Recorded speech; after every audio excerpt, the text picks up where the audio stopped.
Good, good. How are you? Good, thank you. Congratulations on the movie. I think people are going to love it. You are hilarious in this. I can't wait for people to meet Paul. Thank you. Yeah.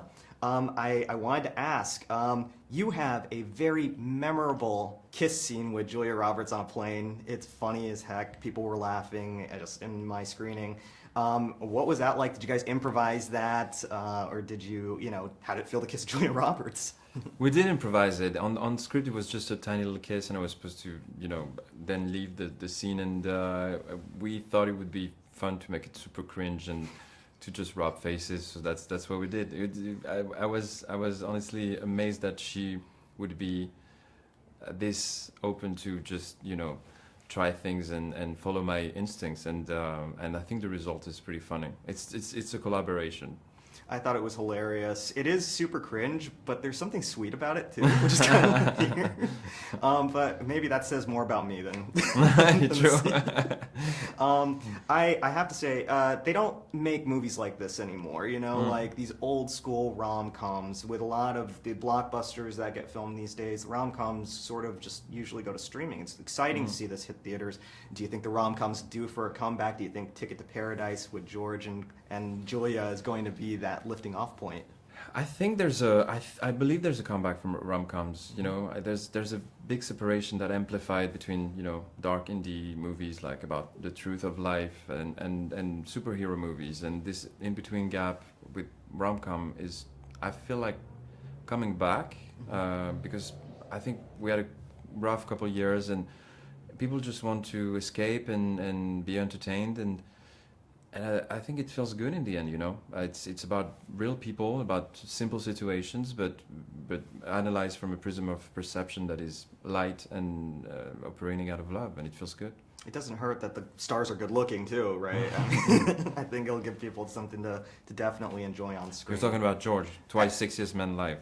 He is definitely a good looking person, but present company is also included in that list, so just letting you know. I have to ask for all your fans out there, Bali or Prairie? I've never been to Bali. Oh, okay. But I guess if I went, it would be Bali. It feels more organic than a city.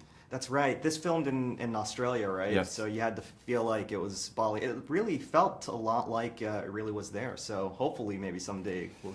I hope. Yeah, I have a big trip to. I'm supposed to do Bali, Japan, Indonesia, whenever I get the time. I've been working a lot, but whenever I have like a couple months ahead of me, I'll venture the streets of Bali. I hear it's gorgeous too. Maybe I'll go on an adventure with you. Yeah, sure. If you're around, why not? The more the merrier. Of course. And last but not least, I mean, we were talking a lot about romantic comedies. What was some of your favorites, just in general? I love 500 Days of Summer. Notting Hill, of course, is a classic. Love Actually. Older Richard Curtis. I love Pirate Radio as well, which I don't know if it qualifies as a romantic comedy, but I have a thing for British romantic comedy. I'm a big Richard Curtis fan too. I loved Yesterday, Notting Hill. Love Actually is phenomenal, and Pirate Radio as well too. Yeah. It's so great to know that we have so much in common. Let's go to Bali. Let's go to Bali and talk about Richard Curtis movies. We can invite him as well. Yes, definitely. Let's do it. We'll do a rom-com in Bali, you, me, and Richard Curtis.